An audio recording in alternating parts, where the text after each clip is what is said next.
Magandang hapon, Pilipinas. Live mula sa Pag-asa Weather and Forecasting Center. Ito na po ang latest sa lagay ng ating panahon.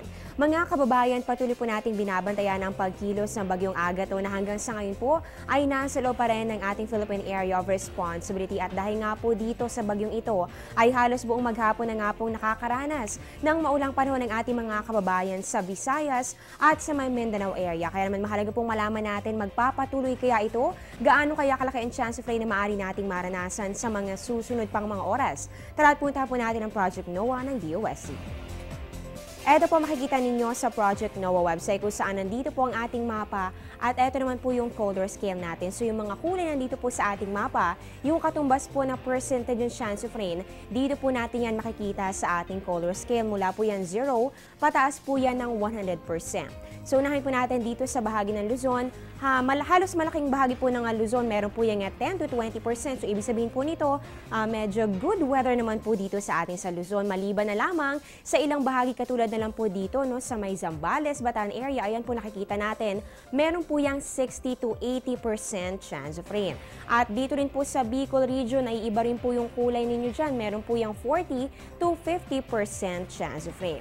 Dito naman po tayo sa may bahagi ng Visayas. Kapansin-pansin naman po na halos buong Visayas ay naiba po yung kulay kumpara dito sa ating sa Luzon. So meron po ditong 40 to 60% ang halos buong Kabisayaan. Samantalang dito po sa Bohol, mapapansin po natin na medyo may pula na po yung kulay. So ibig sabihin po nito, napakalaki na po ng chance of rain dyan. Meron po yung 80 to 90% chance of rain. Dito rin po sa Mindanao, lalo na po dito sa may Caraga region, malaki rin po yung chance of rain. Posible po yung umabot ng 80 to 100%. At dito naman po sa may northern, pati rin dito sa western Mindanao, meron po kayong 50 to 70%. At dito naman sa southern Mindanao o yung natitirang bahagi nga po ng Mindanao, meron po yung 30 to 40% chance of rain.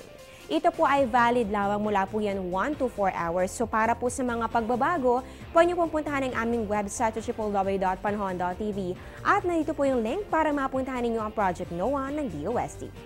Magbabalik po kami matapos ng isang paalala. Teng, ang package. Ma'am, sabi ng Air 21 on the road na. Ano, Teng? Ang package. Ma'am, sabi ng Air 21 na receive na. Okay. Very good. Basta padala, sagot ka ng Air 21. May real-time delivery updates via text para worry-free ka. Teng, ang package, napadala mo na? Yes, ma'am. Sa Air 21. Sa Air 21, sagot ko, padala mo.